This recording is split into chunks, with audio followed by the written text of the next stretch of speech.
ನಮಸ್ತೆ, welcome back to my mini blog. ಎಕ್ಸಸೈಸ್ನ ಮುಗಿಸ್ಕೊಂಡು ಈ ಪೌಡರ್ನ ವಾಮಟ್ ಅವ್ರಿಗೆ ಹಾಕೊಂಡು ಕುಡಿದೆ. ಈ ಪೌಡರ್ ಅಂತೂ ತಗೊಂಡು ತುಂಬ ಚೆನ್ನಾಗಿ ಬೆಸ್ಟ್ ರಿಸಲ್ಟ್ ಕೊಟ್ಟಿದೆ. ಬೆಳಿಗ್ಗೆ ಟಿಫನ್ಗೆ ಗೀ ರೈಸ್ ಮತ್ತು ವೆಜ್ ಕುರ್ಮಾ ಮಾಡ್ಕೊಂಡಿದ್ದೆ. ಸೊ ನನ್ನ ಮಗನ ಸ್ಕೂಲಲ್ಲಿ ಅಕ್ಷರಾಭ್ಯಾಸ ಇರೋದ್ರಿಂದ ಹಾಗೆ ಶಾರದಾ ಪೂಜೆ ಇರೋದ್ರಿಂದ ನನ್ನ ಮಗನ ನಾನು ಫ್ರೆಶ್ ಅಪ್ ಆಗಿ ಸ್ಕೂಲ್ ಕಡೆ ಹೊರಟು. ಸ್ಕೂಲ್ ಕಡೆ ಹೋಗಿದ ತಕ್ಷಣ ಪೂಜೆ ಎಲ್ಲ ಸ್ಟಾರ್ಟ್ ಆಗಿ ಹೋಯಿತು. ತುಂಬ ಚೆನ್ನಾಗಿ ಡೆಕೋರೇಷನ್ ಎಲ್ಲ ಮಾಡಿದ್ರು.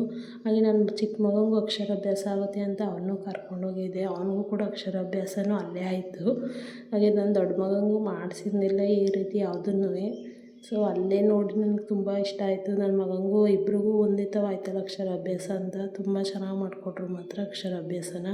ಕ್ಲಾಸ್ ರೂಮು ಕೂಡ ಅಷ್ಟೇ ಕ್ಲೀನಾಗಿ ನೀಟಾಗಿದೆ. ಅಲ್ಲೇ ಪ್ರಸಾದ ಮತ್ತು ಎಲ್ಲರಿಗೂ ಪೇರೆಂಟ್ಸ್ಗೂ ಅಡುಗೆನೂ ಇಂತ ಬಂದು ಸ್ವಲ್ಪ ರೆಸ್ಟ್ ಮಾಡಿ ಮನೆ ಕೆಲಸ ಸ್ವಲ್ಪ ಇತ್ತು, ಅದನ್ನು ಕೂಡ ಮುಗಿಸ್ಕೊಂಡೆ. ಅಷ್ಟೊಂದು ನಮ್ಮ ಹಸ್ಬೆಂಡ್ ಬಂದು ಟೀ ಮಾಡಿಕೊಡು ಅಂದರು. ಅವರು ಟೀ ಕುಡಿದು ಅಂಗಡಿಗೆ ಹೊರಟೋದ್ರು.